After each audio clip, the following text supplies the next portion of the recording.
Notre deuxième panéliste, Léa Cousineau, qui est membre aussi du CA de l'ICA. Elle est aussi membre du conseil d'administration de l'Université de Montréal en tant que... Elle représente les étudiants et étudiants adultes et elle est aussi membre du comité de soutien de l'Écomusée du Fier-Monde. Bonjour. J'ai eu beaucoup de mal à préparer cette intervention-là parce que j'essayais de penser à l'avenir puis d'actualiser mon propos, mais je revenais toujours sur « ça n'a pas vraiment changé ». Et je pense que ce que je vais vous dire, j'aurais peut-être, à quelques nuances près, on verra, pu le dire il y a 10 ans puis il y a 15 ans. Mais ça reste pas moins que c'est encore des défis, c'est encore des difficultés auxquelles on doit faire face.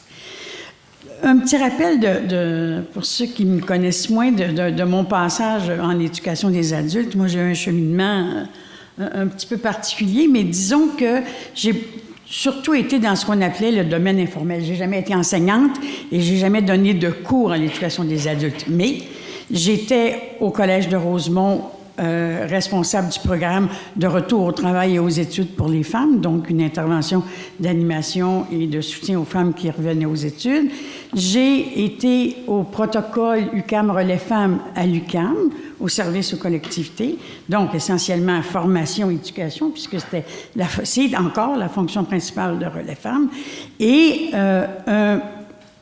dernièrement, c'est arrivé au conseil de l'université désigné par les étudiants adultes. Il y a 3 sièges d'étudiants et l'Association des étudiants de la FEP, de la Faculté d'éducation permanente, désigne une personne qui est automatiquement nommée. Donc, j'occupe, moi, ce siège comme étant quelqu'un d'identifié à l'éducation des adultes. Mais par ailleurs, je le disais tantôt, assez loin de la pratique maintenant. Aujourd'hui, les choses vont très vite. Ça a l'air contradictoire ce que j'ai dit tantôt, mais quand je pense à ça, je pense surtout à toutes les nouvelles technologies puis au monde du numérique. Quand je suis assise avec la fille d'un neveu qui a 4 ans, j'ai l'impression qu'elle en sait plus que moi sur quoi faire avec mon iPad. Et oui, elle en sait plus que moi. C'est-à-dire qu'il y a là toute une génération de personnes qui sont nées dans les nouvelles technologies, qui sont nées dans le numérique, et pour qui se débrouiller avec ça, c'est comme l'équivalent de nous. J'essaie de faire une comparaison, je ne sais pas quoi, mais tu sais, comme quand je me suis retrouvée dans la cuisine avec ma mère, j'ai vite su, elle a regardé faire quoi faire, mais elle, c'est par rapport au numérique qu'elle a cette facilité, cette spontanéité-là.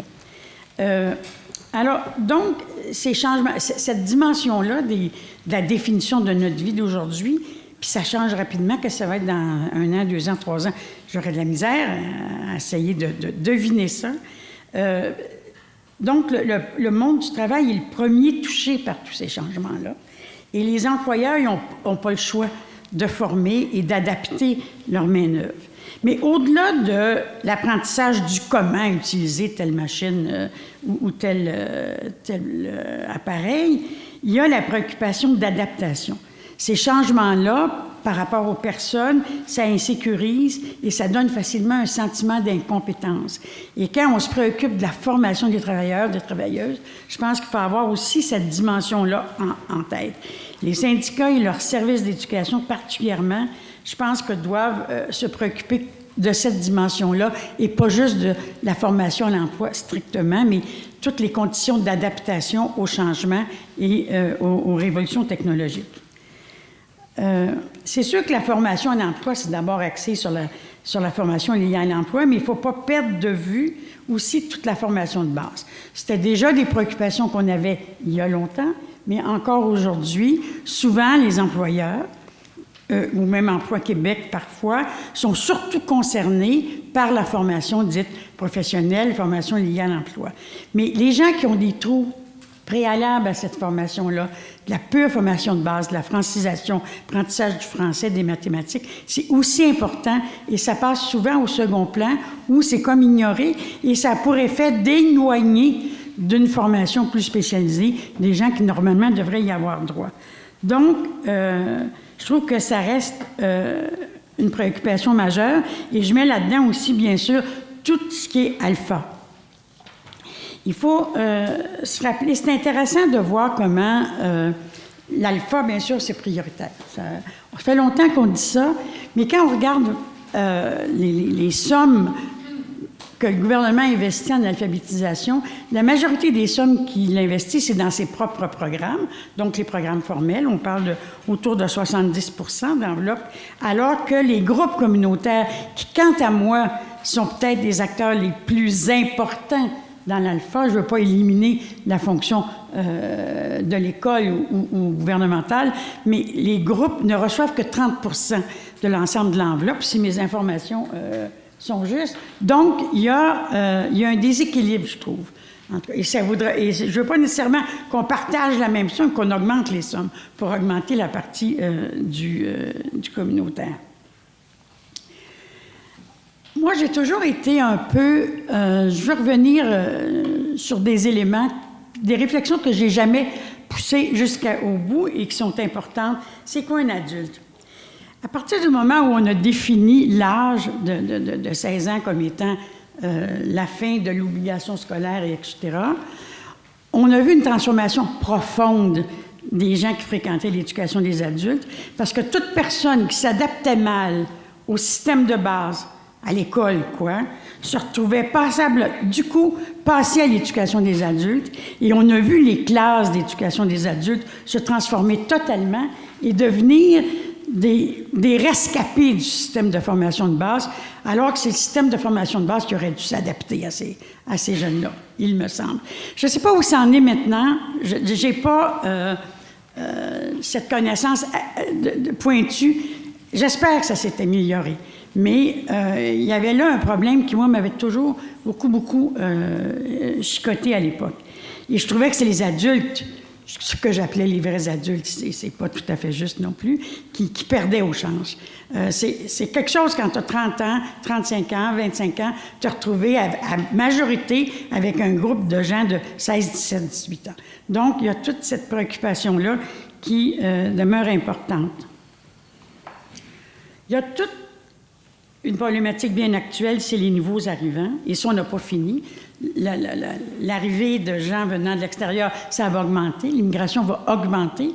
Et dans un sens, on manque de main-d'œuvre. C'est une bonne chose. Mais en même temps, il y a tout l'apprentissage du français pour ces gens-là qui sont importants, car ce n'est pas des gens d'origine francophone.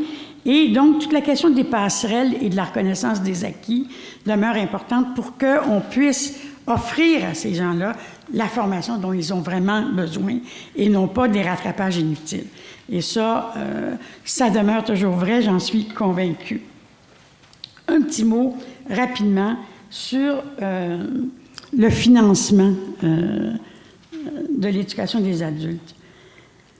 Je prends par exemple à l'Université de Montréal, les enveloppes sont ouvertes et il n'y a pas de limite, sauf certains programmes contingentés, à l'accès des étudiants. Collégial ou secondaire, c'est différent. Il y a des enveloppes fermées, puis quand on a rempli les enveloppes, bien, c'est fini. Les gens doivent remettre à plus tard leur programme. Donc, avec comme conséquence que les institutions ne répondent pas vraiment à la demande. C'est plus facile à l'université, mais c'est important. Avant d'arriver à l'université, il faut d'abord passer par les 2 autres paliers. Donc, c'est important de s'en occuper aussi. Je ne voudrais pas finir, je vois Daniel qui me fait des signes. Évidemment, conciliation, travail, famille, études. Travail, famille, études, c'est les 3, quant à moi. Et quand j'étais jeune, là, à l'ICA, on parlait d'un congé d'éducation payé. Hein? On a abandonné ça, cette revendication-là. Et pourtant, elle était importante et je pense qu'elle est encore importante. À tout le moins, une obligation aux employeurs d'autoriser des congés pour éducation tout en garantissant un retour à l'emploi. Ce sera un minimum. On est loin du congé. Et sinon, on ne peut pas parler vraiment d'accessibilité pour tous.